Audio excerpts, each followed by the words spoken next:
So now let's see this problem. Okay, so far we have seen, we know that turnaround time equal to waiting time plus burst time plus IO time, right? So far for all the problems we have been assuming IO time to be 0. They have given IO time as well. Now let's see this. Three processes arriving at time 0. Okay, from this problem I have constructed this table. Okay, three processes arriving at time 0. So I have taken three processes and I have given arrival time of each of these processes to be 0. Okay,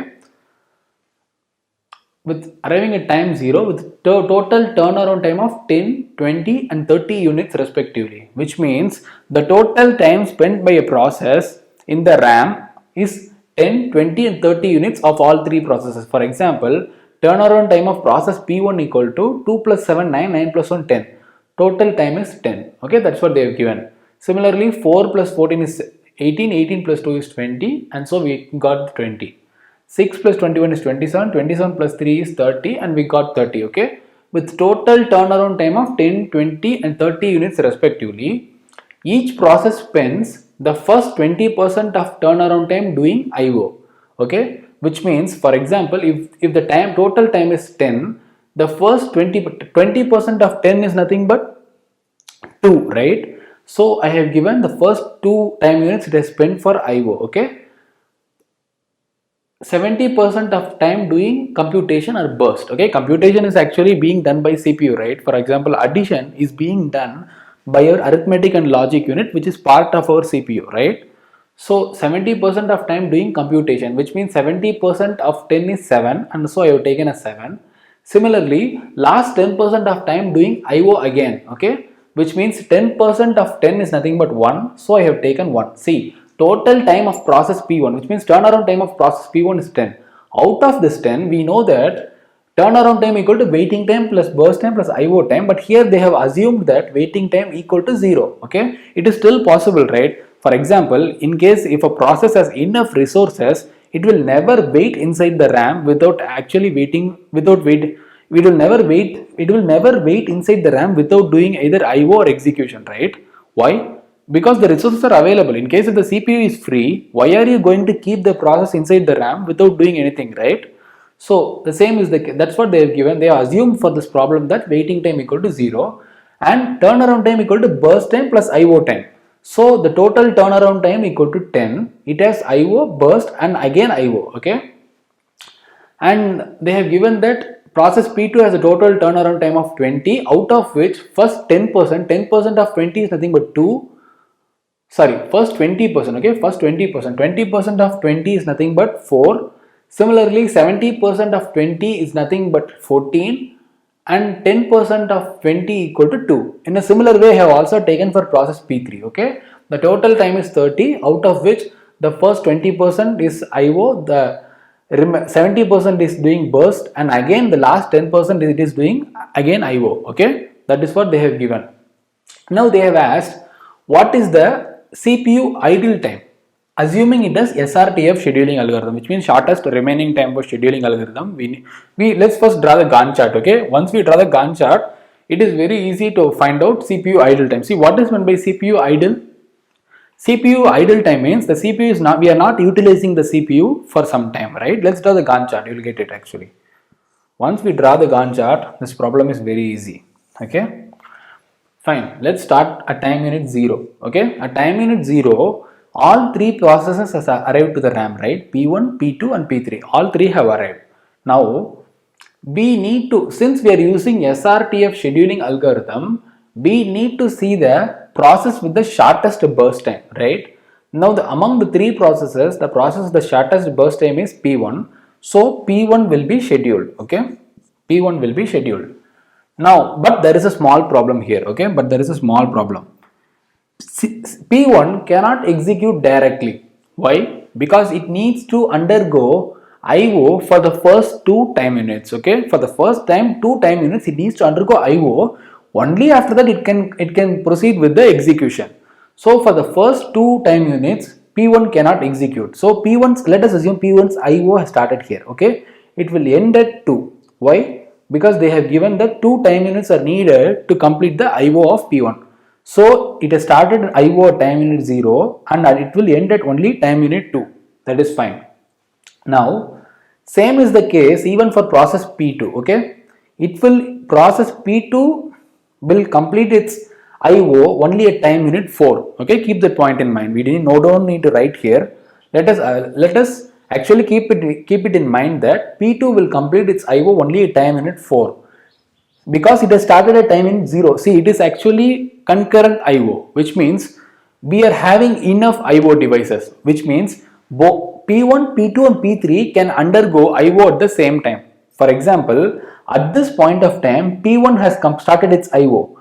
At the same time, I am also starting the IO of process P2 as well. Okay, which means P1 will undergo IO from 0 to 2 and also P2 will undergo IO from 0 to 4. So from 0 to 2, both P1 and P2 are undergoing IO at the same time. How is it possible? See, let us assume IO is nothing but use of printer. Okay. In case if we have two printers connected to a computer, this is possible, right? That is what we mean by concurrent IO, which means more than one process is actually performing the IO at the same time. Okay, that is still possible. Now let us assume here we are using concurrent IO, which means two processes can undergo IO at the same time. Fine. So P1 will complete at time unit 2, P2 will complete at time unit 4 and P3 will also undergo IO for the first 6 time units. Fine. So one thing is for sure, for the first 2 time units our CPU will be idle. Why? Because for the first 2 time units P1 will be undergoing IO. Only after that it can perform execution, and for the first 2 time units no process is ready to start its execution, right? So for the first 2 time units P1 will be idle, CPU will be idle. Now P1 has completed its IO, so we will start process P1's burst. Okay, P1 will start execution and then it will proceed till 14. Sorry, it will proceed till 9. Why? See, among three processes, P1 has the least burst time. So P1 should be will be completing its execution, right? We are actually using SRTF scheduling algorithm and P1 is the shortest process, right? So we have continued P1 till 9. Fine. Now from 2 to 9, all three processes has completed their IO, right? Until time unit 9, P2 has completed its IO, which means P2 has completed its IO at time unit 4 itself. Similarly, P3 has completed its IO at time unit 6 itself, right? At somewhere here, okay? Fine. So as of now, both P2 as well as P3 are ready to execute. Now, P1 will undergo IO and its IO will get completed at time unit 10 because it needs 1 unit of IO to complete its execution, right? So P2 has started its IO. Sorry, P1 has started its IO. Now P2 and P3 both are ready. Out of which one should you choose? Definitely P2 because P2's execution time is the least and we are using SRTF, right? So we will start with process P2 and it will continue for 14 time units, right? So 14 means 14 plus 9 is 23, right? Fine. It will continue till 23. Now P1 has completed its execution, which means P1 will complete its execution time in 10 itself. So P1 is done. We need not worry about P1 hereafter. Now what about P2? P2 has undergone this in the execution and it will start its IO and its IO will complete at time unit 25. Okay, fine. Now what about P3? Now P3's execution will begin. See, P3's IO of 6 time units has already done. It is done here itself. Okay. Now P3's execution will begin and it will execute for 21 time units. So 23 plus 21 is 33, 43, 44. Okay. It will continue till 44. And within this time, definitely P2's IO is also done. Why? Because P2's complete execution will be done at 25 time units. We have already seen it. So P2 is done. So we can also forget about P2. Now we have only P3. P3 has completed its IO, it has completed its execution, but still its IO is yet to start, right? So it will start its IO and its IO will be completed at time unit 47. And so P3's IO will happen. See, in case if P3's IO happens, our CPU will be idle, right? Our CPU will definitely be idle because here I am undergoing P3's IO. See, this is execution. See, we are utilizing the CPU. Here we are not utilizing the CPU. Here we are utilizing the CPU. Here we are utilizing the CPU. Here we are actually performing the IO of process P3. Whenever we are performing the IO of P3, we are actually utilizing the IO devices, right? Whereas the CPU will be idle at this time, right? So CPU will be idle at this point of time, okay? And from 44 to 47, P3 is actually performing IO. So this is also done, okay? So this is the Gantt chart.